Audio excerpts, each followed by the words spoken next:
starting now. This is your local news leader, News 10 ABC at 6.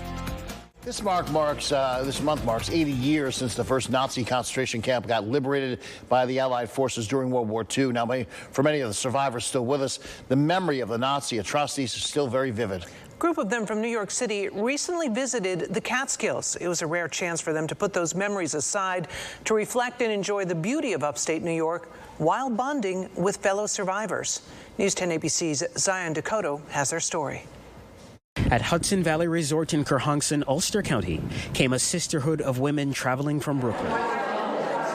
Though their stories are different, the ladies were trauma bonded by an unspeakable historic event. These Jewish senior citizens survived the Holocaust as children.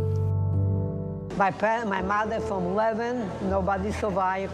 My father from 7, nobody survived from Warsaw Ghetto. Frida Breyer and her family fled Romania in the 40s. I was born in 1941, so we were always hiding. We went to Belgium, Italy, and we tried to come to the United States. We couldn't get papers, so we went to South America. Their stories are as horrific as they are incredible.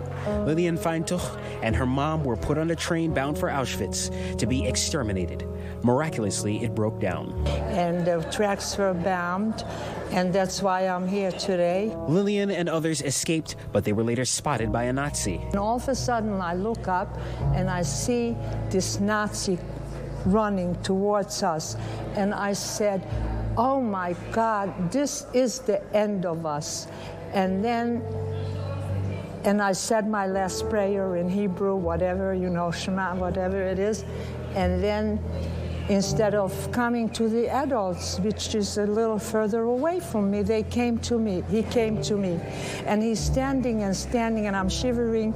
And I said, I don't know why he doesn't just take out that gun and get it over with, shoot me.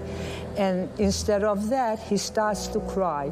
And he said, oh my God, he said, I thought that you were my daughter because I had long, blonde, very blonde hair. Lillian said the soldier told them where to hide, how to disguise their Jewish heritage, and even brought them food. Her entire family survived. Dali Rabinovich still carries the emblem of her suffering. Can you see the number? Rabinovich showed me her Nazi identifier tattoo. She lost 3 of her brothers, and her parents were selected by the infamous Angel of Death, Dr. Joseph Mengele, for execution at Auschwitz. As the Soviets closed in from the east, the Nazis forced Dali and other Jews to walk to another concentration camp closer to Germany. Anyone who dared to take a rest would be shot dead on sight, hence the name Death March. Some loved ones wouldn't let that happen to her. I said to my sisters also that I have no more strength to continue the walk. I have to sit down and rest.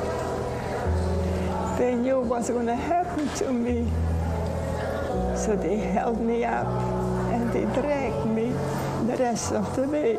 Eventually, Dali fell asleep on the cold, snowy ground. When I woke up, there were dead people all around me.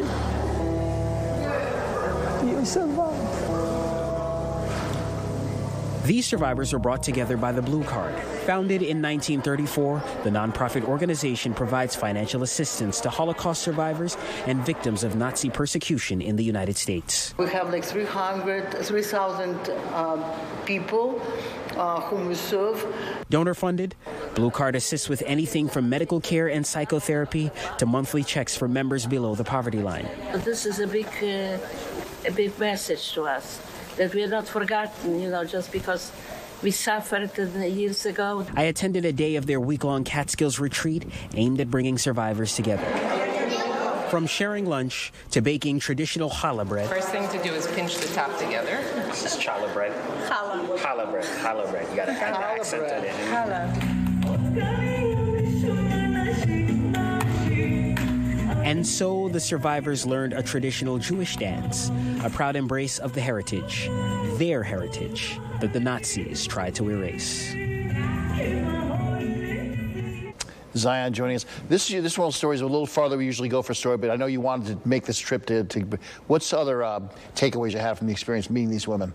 Well, as I made a point to mention in the story, a lot of the women said that it felt like they finally had a family. They had lost so much of their family during the Holocaust, so now they had people to fellowship with, because so many of them live alone, many of them have no children, some of them are widows, some of them are not married, so this effectively became their family. Wow.